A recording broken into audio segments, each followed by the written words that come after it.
Les mathématiques ont une réputation étrange, presque paradoxale. Pour certains, elles évoquent des souvenirs de cours austères, un monde de chiffres froids, de règles abstraites et d'équations inaccessibles. Une discipline rigide, dénuée d'émotions, réservée à une élite capable de déchiffrer son langage hermétique. Pour d'autres, elles sont presque magiques. Elles sont la clé qui déverrouille les secrets de l'univers, une source inépuisable d'émerveillement et de beauté. Mais comment une discipline fondée sur la logique la plus pure, la rigueur absolue et la précision implacable peut-elle simultanément produire une telle fascination, un tel sentiment de transcendance ? Aujourd'hui, nous allons explorer ce paradoxe et répondre à une question profonde, une question qui a hanté les plus grands esprits, de Platon à Einstein. Pourquoi les mathématiques fonctionnent-elles si bien pour décrire l'univers ? Et pourquoi cette déraisonnable efficacité, pour reprendre les mots du physicien Eugene Wigner, frôle parfois le miracle ? Pour commencer, il faut aborder une question essentielle, un débat philosophique qui traverse les siècles. Les mathématiques sont-elles inventées par l'homme ou découvertes dans la nature ? Sont-elles une création de notre esprit, un langage que nous avons forgé pour donner un sens au monde, ou bien une réalité objective qui existe indépendamment de nous, attendant d'être dévoilée ? L'argument en faveur de la découverte est puissant. Quand un mathématicien écrit une équation, il ne crée pas une loi arbitraire comme un artiste peint une toile. Il a plutôt le sentiment de mettre au jour une relation qui existait déjà, une vérité éternelle et immuable. La preuve mathématique n'est pas une opinion, c'est une démonstration qui contraint l'esprit à accepter une conclusion. Prenons un exemple célèbre, le nombre P. Ce rapport constant entre la circonférence d'un cercle et son diamètre n'a pas été inventé. Il existait dès le premier cercle formé dans l'univers, que ce soit l'onde d'un caillou dans l'eau ou l'orbite d'une planète. Les Babyloniens, les Égyptiens, les Grecs, ils n'ont fait que découvrir des approximations de plus en plus précises de cette valeur universelle. Imaginez un monde sans humains, sans aucune conscience pour les penser. Les rapports géométriques, les symétries parfaites d'un cristal, les proportions harmonieuses de la suite de Fibonacci dans une fleur de tournesol, tout cela aurait continué d'exister. Les mathématiques semblent donc indépendantes de nous, tissées dans la fabrique même de la réalité.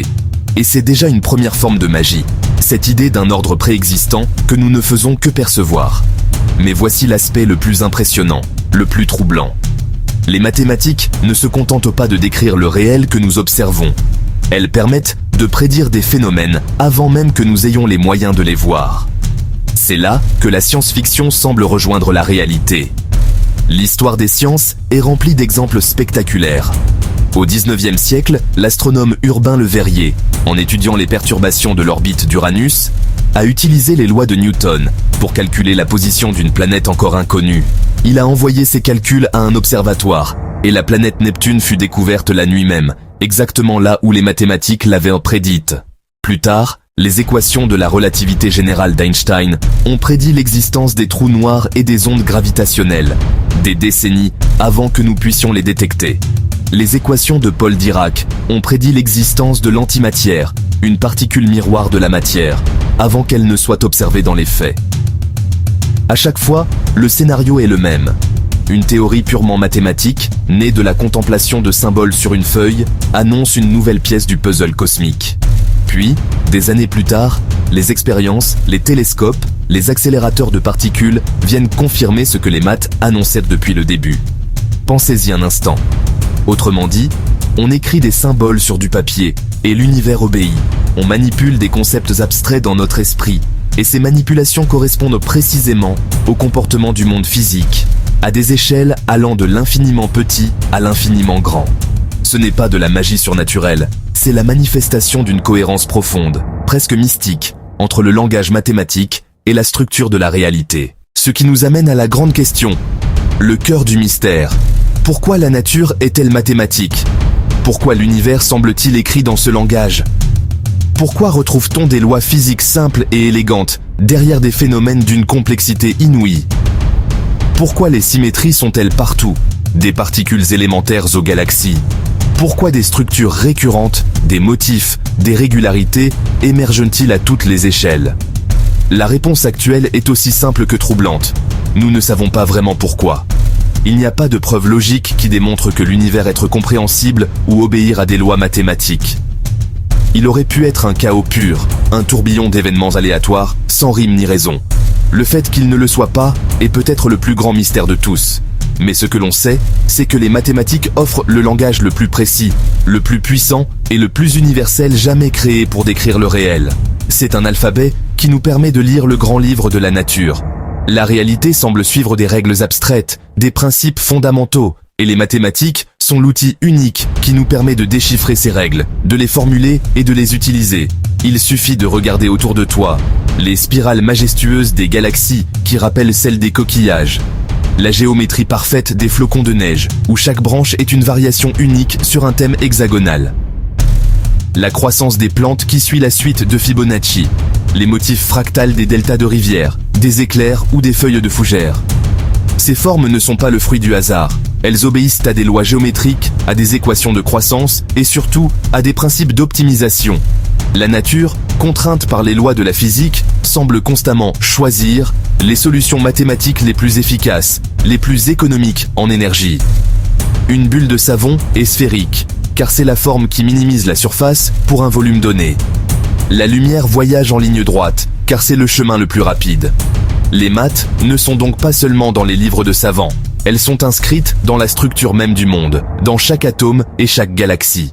Et cette efficacité n'est pas qu'une curiosité intellectuelle. Elle est le moteur de notre monde moderne. Sans mathématiques, notre civilisation s'effondrerait. Pas d'internet, dont les protocoles de communication et les algorithmes de routage sont purement mathématiques. Pas de GPS, qui repose sur la synchronisation d'horloges atomiques calculées grâce à la relativité d'Einstein.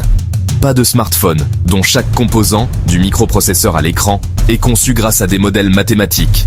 Pas d'intelligence artificielle, qui n'est qu'une application complexe de statistiques et d'algèbre linéaire. Chaque image que tu vois, chaque son que tu entends, chaque information qui te parvient est codée, compressée, transmise et décodée grâce à des modèles mathématiques sophistiqués, comme la transformée de Fourier ou la compression d'ondelettes. Même lorsque tu regardes cette vidéo, ce sont des milliards de calculs par seconde, des équations invisibles qui la rendent possible. Les maths ne sont pas abstraites, elles sont opérationnelles, concrètes et absolument indispensables à notre quotidien. Alors, revenons à notre point de départ. Les mathématiques ne sont pas magiques parce qu'elles sont mystérieuses ou incompréhensibles. Au contraire, elles sont magiques parce qu'elles sont universelles. Les lois de la physique sont les mêmes partout dans le cosmos. Elles sont magiques parce qu'elles sont intemporelles. Le théorème de Pythagore était vrai il y a 1 milliard d'années et le sera toujours dans 1 milliard d'années. Et surtout, elles sont magiques parce qu'elles sont incroyablement, déraisonnablement efficaces. Elles sont la preuve que l'univers n'est pas un chaos absurde, mais un cosmos, un ordre intelligible. Elles révèlent une structure sous-jacente, une harmonie cachée qui relie toutes choses. Et peut-être que la plus grande magie, le miracle le plus profond, ce n'est pas tant que l'univers soit mathématique. C'est que nous, simples amas de poussière d'étoiles, soyons capables de le comprendre.